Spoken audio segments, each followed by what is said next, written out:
Dear student, स्वागत है आप सभी का आज की हमारी मैथ्स की क्लास में। चैप्टर 4 डिटर्मिनेंट चल रहा है। लास्ट जो मैथ्स की क्लास हुई थी हमने डिस्कस किया था प्रॉपर्टीज ऑफ डिटर्मिनेंट को, सारणिकों के गुणधर्मों को। हमने यहाँ पे समझा था कि इन प्रॉपर्टीज का यूज करके, इन गुणधर्मों का प्रयोग करके हम किसी डिटर्मिनेंट के किसी रो या कॉलम में ज़्यादा से ज़्यादा जीरो बना करके उसका जो एक्सपेंशन है उसे सिंप्लीफाई कर सकते हैं और डिटर्मिनेंट की वैल्यू को ईजिली निकाल सकते हैं। ठीक है, तो शुरू करते हैं एक्सरसाइज 4.2। इसका क्वेश्चन नंबर 1 देख लेते हैं। हमें ये डिटर्मिनेंट हमें गिवन है और हमें इसमें प्रूफ करना है कि इसकी वैल्यू 0 के इक्वल है without expansion and by using properties. बिना इसका विस्तार किए सारणिकों के गुणधर्मों का प्रयोग कर हमें इसकी वैल्यू को 0 के इक्वल प्रूफ करना है। 7 प्रॉपर्टीज को हमने स्टडी किया था। ठीक है, तो ये अलग अलग तरीके से प्रूफ हो सकता है। हम यहाँ पे सिंपलेस्ट तरीके से प्रूफ करने की कोशिश करेंगे। ठीक है, और मैंने आपको वहाँ पे बताया था कि सबसे जो 7th प्रॉपर्टी है, 7वीं प्रॉपर्टी मोस्ट इंपॉर्टेंट है क्योंकि सबसे ज़्यादा उसी का यूज़ हम करते हैं। यहाँ पे भी हम उसी प्रॉपर्टी का यूज़ करने वाले हैं। ठीक है, कैसे? अगर आप यहाँ पे ध्यान से देखें, पहले कॉलम के एलिमेंट्स को एक्स वाई जेड और दूसरे कॉलम के एलिमेंट्स को ए बी सी और तीसरे कॉलम के एलिमेंट्स को x plus a y plus b z plus c. तो अगर हम पहले कॉलम के एलिमेंट्स में दूसरे कॉलम के एलिमेंट्स को ऐड कर दें तो ये भी तीसरे कॉलम के एलिमेंट्स की तरह बन जाएगा ना, x plus a y plus b z plus c. तो पहला कॉलम और तीसरा कॉलम एक जैसा हो जाएगा, आइडेंटिकल हो जाएगा। और हमने प्रॉपर्टी पढ़ी है कि अगर किसी डिटर्मिनेंट के कोई से 2 रो या कोई से 2 कॉलम एक जैसे होते हैं तो उसकी वैल्यू 0 होती है। ठीक है, तो ये बहुत इजीली 0 के इक्वल प्रूफ हो जाएगा। इसमें मैं ले रहा हूँ लेफ्ट हैंड साइड ले रहे हैं।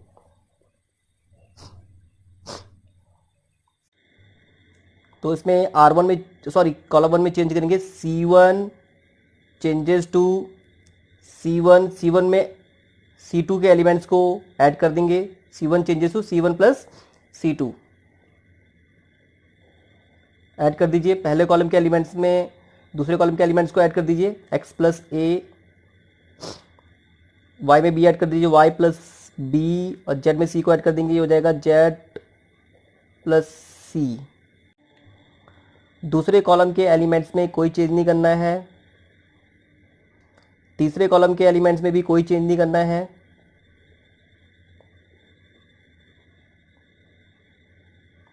ठीक है, तो अब इस पे देखिए, पहला कॉलम और तीसरा कॉलम एक जैसा है, आइडेंटिकल है, तो उसकी वैल्यू 0 के इक्वल होगा। ये प्रॉपर्टी हमने पढ़ी थी। ठीक है, तो रीजन लिख दिया इसकी, यहाँ पे वैल्यू 0 की लिखी क्योंकि ये क्योंकि का सिंबल होता है C1 and C3 are identical. पहला कॉलम और तीसरा कॉलम एक जैसा है, एक समान है। ठीक है, इसलिए इसकी वैल्यू 0 हो गई। Hence proof. इसी क्वेश्चन को एक और तरीके से बताता हूं कि ताकि आप लोग जो प्रॉपर्टीज हैं वो प्रॉपर्टीज का कैसे यूज करना है वो अच्छे से समझ आए। तो इसे हम एक और तरीके से कर सकते थे। हमने एक प्रॉपर्टी और पढ़ी थी कि अगर किसी डिटर्मिनेंट की कोई एक रो या कोई एक कॉलम 2 या 2 से ज्यादा टर्म्स के सम के रूप में हो तो उसे 2 अलग अलग डिटर्मिनेंट के सम के फॉर्म में उसे लिख सकते हैं। ठीक है, तो यहाँ पे ये देखिए, तीसरे कॉलम के एलिमेंट्स 2 टर्म्स के सम की फॉर्म में है, तो इसे हम 2 अलग अलग डिटर्मिनेंट के सम की फॉर्म में लिख सकते हैं। ठीक है, तो एक डिटर्मिनेंट के पहले 2 कॉलम तो सेम रहेंगे, तीसरे कॉलम में आएगा एक्स वाई जेड प्लस जो दूसरी डिटर्मिनेंट हम लिखेंगे उसके पहले 2 कॉलम सेम रहेंगे, X Y Z A B C, और तीसरे कॉलम में आ जाएगा ए बी सी। ठीक है, तो इसे इस तरीके से 2 अलग अलग डिटर्मिनेंट के सम के फॉर्म में से लिखा जा सकता है। ये प्रॉपर्टी भी हमने पढ़ी थी। ठीक है, अब यहाँ पे देखिए, पहला कॉलम और तीसरा कॉलम आइडेंटिकल है, एक जैसा है, वैल्यू 0 होगी। इसमें दूसरा कॉलम और तीसरा कॉलम आइडेंटिकल है, एक जैसा है, तो उसकी वैल्यू भी 0 होगी। 0 प्लस 0 0। ठीक है, तो इस तरीके से भी इसे प्रूफ किया जा सकता था। नेक्स्ट क्वेश्चन नंबर 2, इसमें हमें प्रूफ करना है, ये डिटर्मिनेंट हमें गिवन है और इसकी वैल्यू को 0 के इक्वल प्रूफ करना है without expansion and by using properties. ठीक है, बिना विस्तार किए सारणिकों के गुणधर्म का प्रयोग कर इसकी वैल्यू को 0 के इक्वल प्रूफ करना है। ठीक है, तो जैसे आपको मैं पहले भी कई बार बता चुका हूँ, जो 7वीं प्रॉपर्टी हमने पढ़ी थी कि किसी डिटर्मिनेंट के किसी रो या कॉलम के एलिमेंट्स में किसी दूसरी रो या कॉलम के एलिमेंट्स को अगर ऐड कर दे तो डिटर्मिनेंट की वैल्यू में कोई चेंज नहीं होता है। तो वो प्रॉपर्टी यहाँ पे भी यूज़ की जा सकती है। कैसे? अगर आप इन एलिमेंट्स को ध्यान से देखेंगे तो जैसे पहली रो के एलिमेंट्स हैं, इसमें अगर मैं दूसरी रो और तीसरी रो के एलिमेंट्स को ऐड कर दूं तो देखो क्या होगा, minus B plus B cancel हो जाएगा, माइनस सी प्लस सी कैंसिल हो जाएगा, जीरो हो जाएगा, और ए माइनस ए जीरो हो जाएगा, तो ये जीरो हो जाएगा। इसी तरीके से ये भी जीरो हो जाएगा और ये भी जीरो हो जाएगा, ठीक है। और हमने एक प्रॉपर्टी और पढ़ी थी कि अगर किसी डिटर्मिनेंट के किसी एक रो या किसी एक कॉलम में सारे एलिमेंट्स जीरो होते हैं तो उसकी वैल्यू जीरो के इक्वल प्रूफ होती है, सॉरी उसकी वैल्यू जीरो होती है, तो इस तरीके से जीरो के इक्वल प्रूफ हो जाएगा, ठीक है। तो यहाँ पे प्रॉपर्टी हम अप्लाई करेंगे, R1 changes to R1 plus R2 plus R3, ठीक है।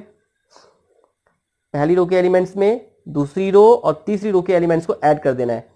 तो इसमें जब मैं ये और ये ऐड करूंगा तो जैसे पहले बता चुका, minus B plus B cancel, minus C plus C cancel, a minus a cancel, ठीक है। तो जीरो, इसी तरीके से सॉरी ये बिल्कुल यहाँ बीच बीच आना चाहिए, ये भी जीरो हो जाएगा, minus C plus C cancel, minus a plus a cancel, plus b minus b cancel, और इसी तरीके से ये भी जीरो हो जाएगा, ठीक है।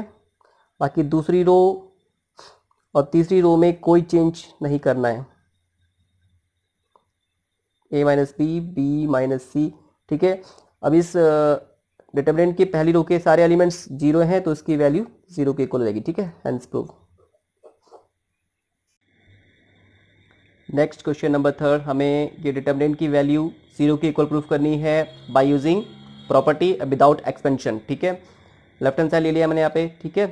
तो जैसे मैंने आपको बताया था कि 7 प्रॉपर्टी मोस्ट इंपॉर्टेंट प्रॉपर्टी है, तो वही प्रॉपर्टी मैं यहाँ पे भी यूज़ करने वाला हूँ, ठीक है। कि किसी डिटर्मिनेंट के किसी एक रो या कॉलम के सभी एलिमेंट्स में अगर हम किसी दूसरी रो या कॉलम के एलिमेंट्स के इक्वी मल्टीपल्स को ऐड कर दें तो डिटर्मिनेंट की वैल्यू में कोई चेंज नहीं होता है, ठीक है। तो वो प्रॉपर्टी यहाँ पे भी यूज़ की जा सकती है। कैसे?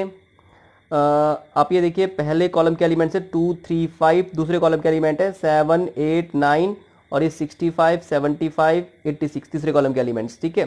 तो अगर इसका दूसरे कॉलम की जो एलिमेंट्स है इसमें 9 की गुणा की जाए, इसका 9 टाइम्स किया जाए, 9 7 जा 63 और 63 को इसमें ऐड किया जाए तो 65 बन जाएगा इसकी तरह, ठीक है, इस एलिमेंट की तरह।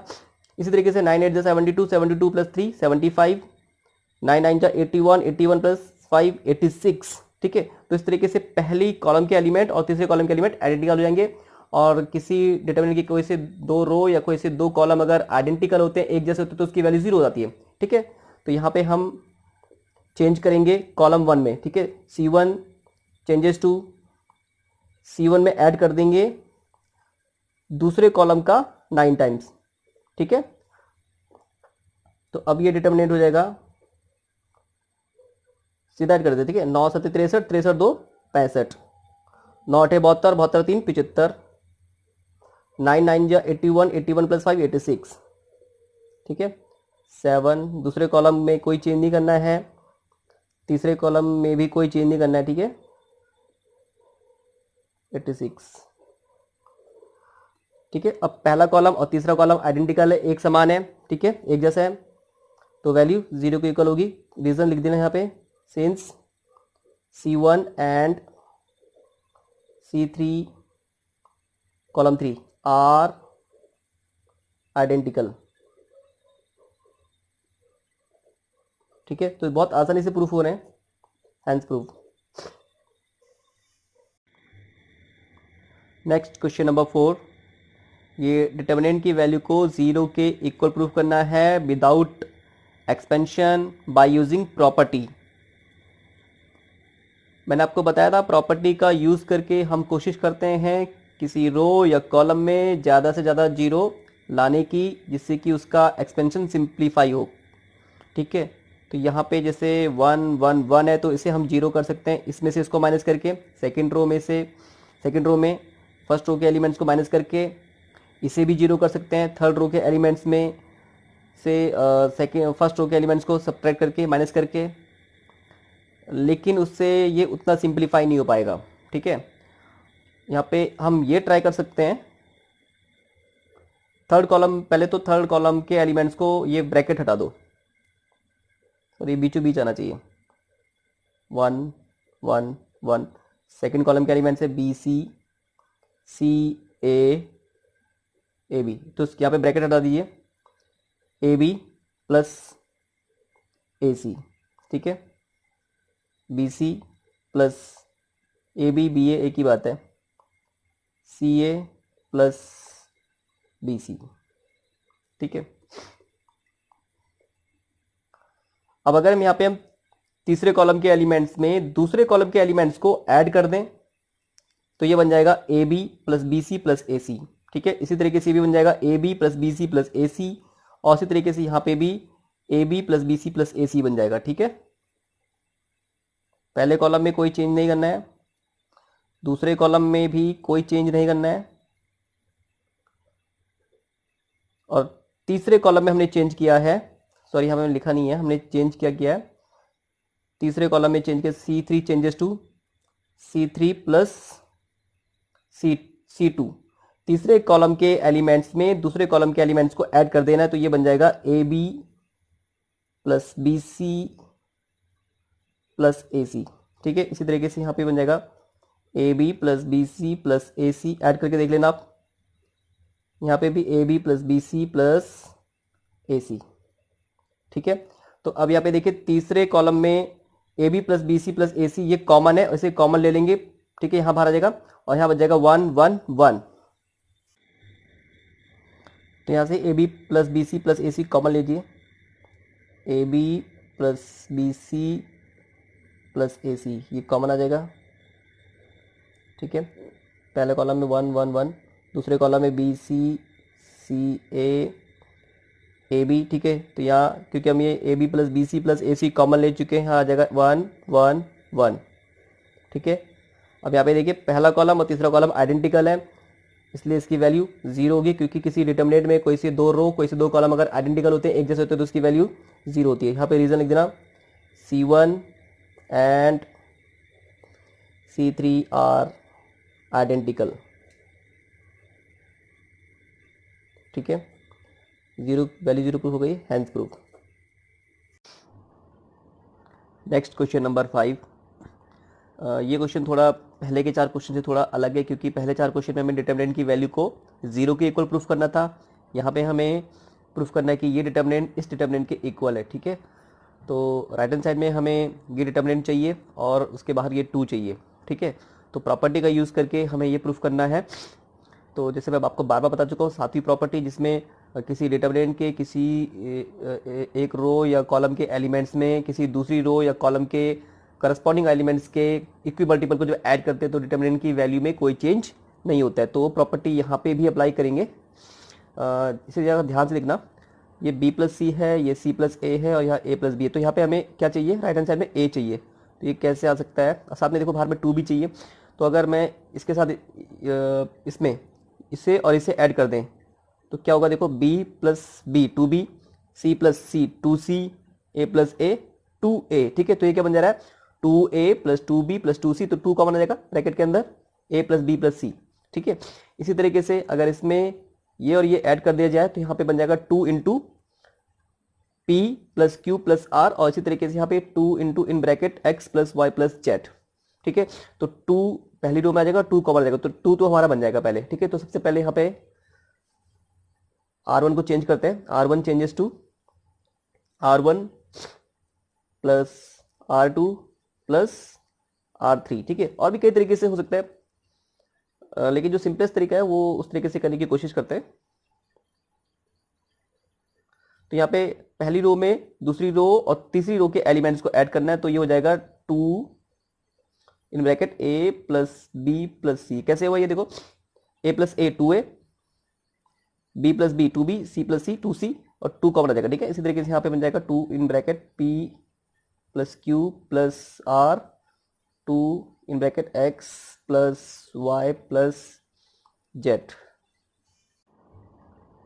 दूसरी रो और तीसरी रो में कोई चेंज नहीं करना है, ठीक है। 2 कॉमन आ जाएगा, 2 बार कॉमन आ जाएगा, ठीक है।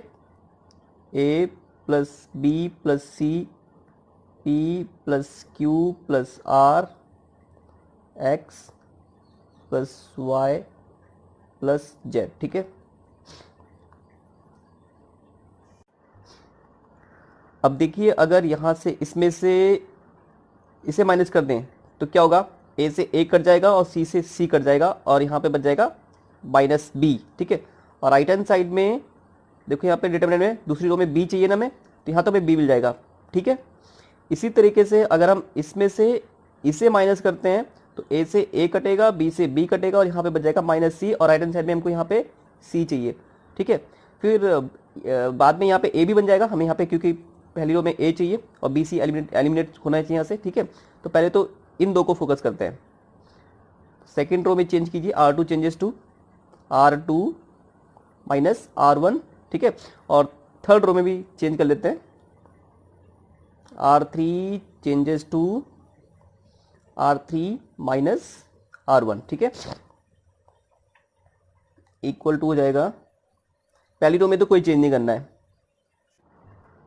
तो पहली रो में कोई चेंज नहीं किया, ठीक है। R2 में चेंज करना है, R2 में से R1 को माइनस कर, सेकंड रो के एलिमेंट्स में से फर्स्ट रो के एलिमेंट्स को माइनस करना है, ठीक है। तो C से C कैंसिल होगा, A से A कैंसिल होगा, यहाँ बचेगा माइनस B, ठीक है। इसी तरीके से यहाँ बचेगा R से R कटा, P से P कटा, यहाँ बचेगा माइनस Q, ठीक है। फिर Z minus Z 0, X minus X 0, यहाँ बचेगा माइनस Y, ठीक है। इसी तरीके से थर्ड रो में चेंज करना है, R3 minus R1, third row के एलिमेंट्स में से फर्स्ट रो के एलिमेंट्स को माइनस कर देना है, ठीक है। A से A कटेगा, P से B कटेगा, यहाँ बचेगा माइनस C। इस तरीके से P से P कटेगा, Q से Q कटेगा, यहाँ बचेगा माइनस R। X से X कैंसिल होगा, Y से Y कैंसिल होगा, तो माइनस Z, ठीक है। तो जो हमें राइट हैंड साइड में चाहिए, राइट हैंड साइड में हमको क्या चाहिए, B Q Y, तो यहाँ B Q Y तो बना लेकिन अभी नेगेटिव में है, ठीक है। और इसी तरीके से थर्ड रो में C R Z वो बन तो चुका है लेकिन यहाँ पे नेगेटिव में है, ठीक है। तो नेगेटिव साइन चलो बाद में कॉमन ले लेंगे, ठीक है। तो सेकंड रो और थर्ड रो तो हमारी बन चुकी है लगभग, बस नेगेटिव साइन को कॉमन लेना है। और फर्स्ट रो में यहाँ पे B और C हटना चाहिए, ठीक है। B C एलिमिनेट होना चाहिए, यहाँ बचना चाहिए A। तो ये कैसे हो सकता है, ये अगर इसमें इसको ऐड कर दें तो B से B कटेगा, ठीक है। फिर इसके साथ भी ऐड कर ले तो C से C कटेगा, यहाँ बच जाएगा A, ठीक है। तो यहाँ पर R1 में चेंज करेंगे, R1 changes to R1 plus R2 plus R3, ठीक है।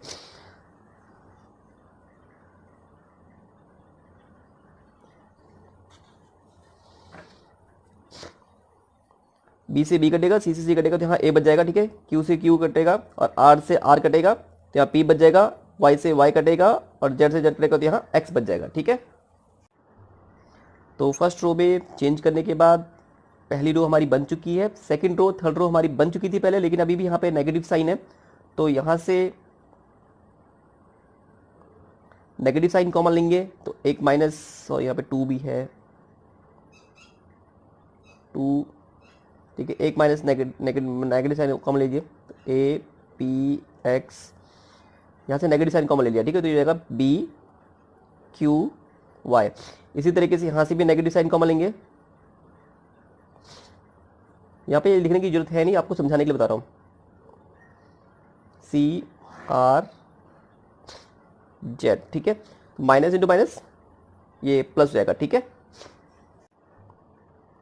ठीक है। तो माइनस कॉमन लेने के बाद अब ये पूरा का पूरा राइट आंसर हमारा बन चुका है, ठीक है, हेंस प्रूव्ड।